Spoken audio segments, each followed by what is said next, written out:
Dallas, okay. Nice. So, second question, by show of hands, who's here for the first time? Okay, nearly everyone, awesome. Well, welcome, and for those that did not raise their hands, welcome back.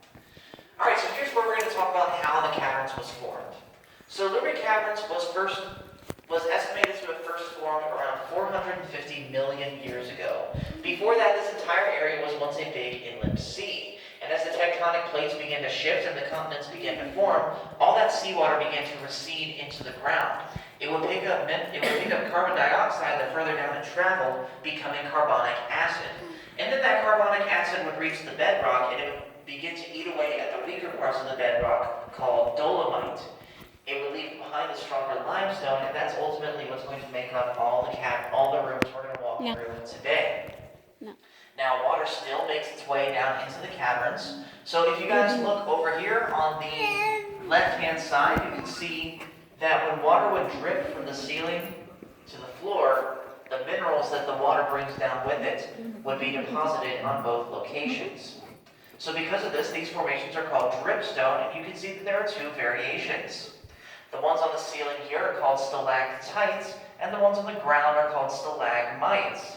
And eventually the two of them will grow into each other and form columns like what you see here.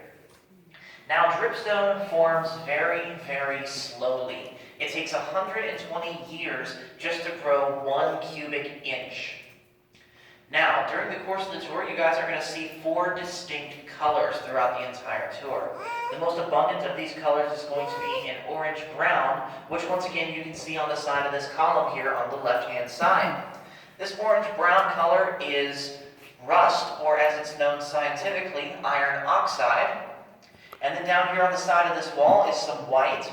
This white color is calcium carbonate.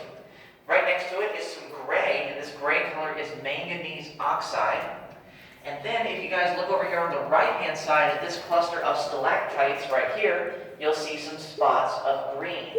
This green color is cave moss or cave algae, and it's not natural to our caverns.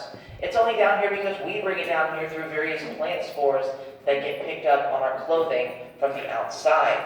And then we come down here, the plant spores come off of our clothing, and it mixes with the lighting and the moisture, and it begins to grow. So that's why our lights are on timers, because we're trying to stunt that growth as much as possible. Because even though it's not really harmful to the formations, it's just not pretty to look at.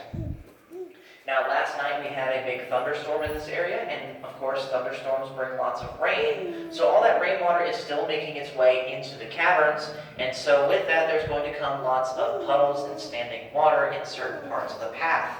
So anytime you see some puddles, please watch your step, and we're going to go ahead and continue on to our next stop just ahead in the fish market.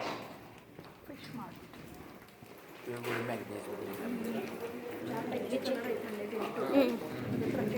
Yeah.